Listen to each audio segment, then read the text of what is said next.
So, as we're cruising through the Dardanelles, approaching Istanbul and admiring the scenery, we're also preparing ourselves for a change in culture. Turkey shares a sea with Greece, and they share a whole host of other things that neither of them will willingly admit without grumbling. But Turkey is a country with its feet not firmly planted in one world or another. It's Asia and Europe. It's Muslim and secular. It's East and West. It's in NATO and it's also kind of not. The sun was setting as we sailed into the port at Istanbul, and it makes for an impressive first impression. Minarets from 6 or 7 large mosques are instantly visible, and it's clear you're in a Muslim country. But it also feels, at least from a distance, pretty cosmopolitan and modern. That impression held up once we got into town. We spent almost all of our time looking at the history and the past in Istanbul, but all around us we could see the modernity. This was a cosmopolitan modern city, much more so than I expected. The history and culture were impressive, but I expected that. I didn't really expect how modern the people were and how modern the city felt. That was a surprise. We started early in the morning at the Ottoman-era Süleymaniye Mosque. Based on this place, you could definitely be forgiven for thinking that Istanbul is going to be a very traditional conservative place. The mosque certainly feels that way. It's beautiful and serene, and you can feel how influential places like this have been to the city. And as you crisscross the city, seeing all the historic attractions, so many of which come from a time that's anything but modern, it would be easy to believe that the past still rules this place. But which past? Which identity? Roman? Byzantine? Ottoman? Republican? Or this latest more religious leadership under Erdogan? Turkey, like many other countries, is struggling with its identity and its direction.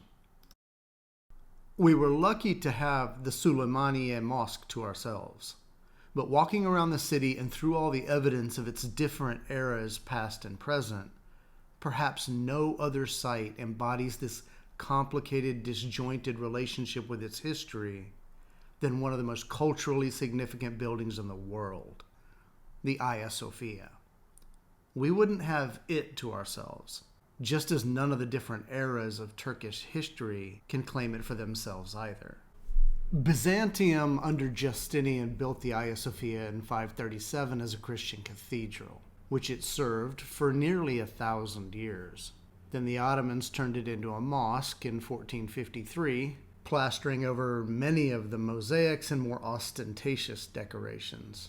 It served Islam for almost 500 years. Then the Republican era came with Ataturk, and it was turned into a museum, and it served as such from 1935 to 2020.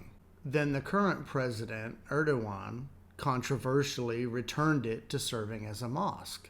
Each of these eras is representative of Turkey at the time, and this latest move is symbolic of where Turkey is at the moment. I'll explain what I mean in just a moment, but I want to talk for just a second about the cisterns of Istanbul. They are really fascinating remnants of Byzantine engineering. We went to the Basilica cistern from the 500s. These were built to serve the city with fresh water brought in from aqueducts. Yeah, I know, I have a thing for aqueducts. These, at the time, were filled completely with water, this one taking roughly 21 million gallons of fresh water.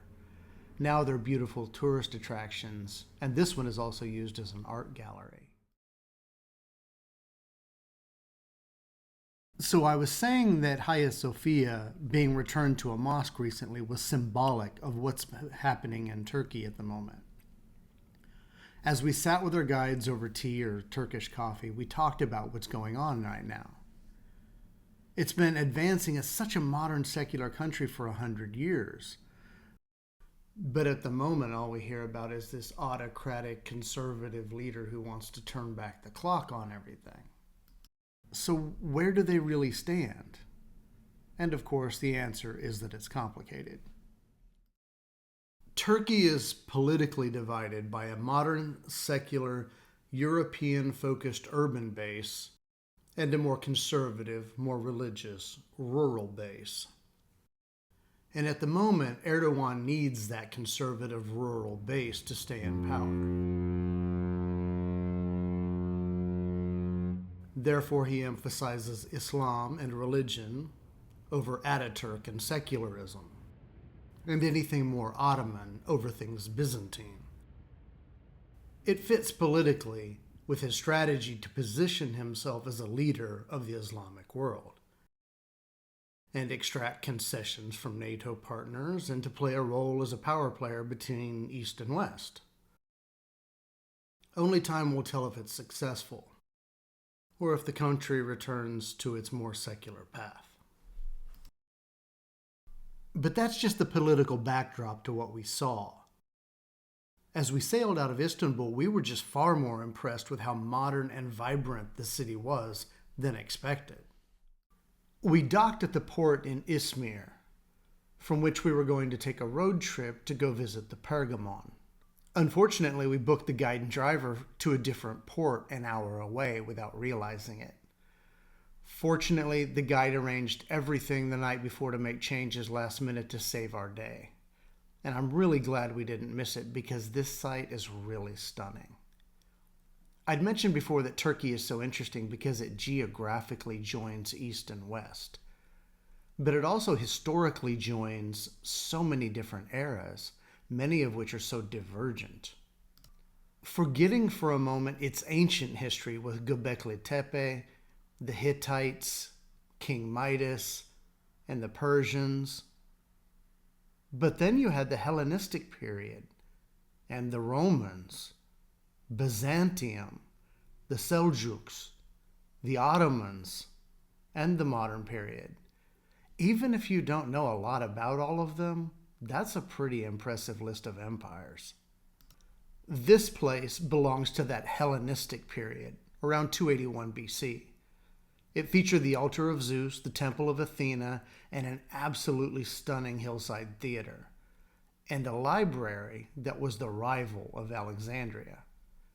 And it's from that we get pergamena, or parchment. It was invented here because of a shortage of papyrus from their rival Alexandria. Pergamon was a really sentimental place for me, because I'd been to the Pergamon Museum in Berlin when I was younger and was so impressed with the altar of Zeus and the friezes there. I really started appreciating Greek and Roman skill in sculpture from the time I spent in the British Museum in London, but the Pergamon Museum in Berlin and the Glyptothek in Munich were also really impressive and from that same time in my life, and they stuck with me.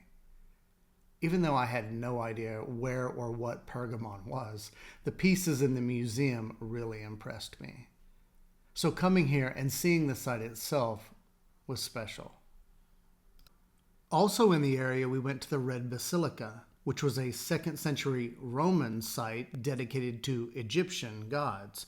There's that crossover of cultures again. Later, it was a Byzantine basilica, and it's apparently mentioned in the Bible as one of the 7 churches of Revelation in the book of Revelation.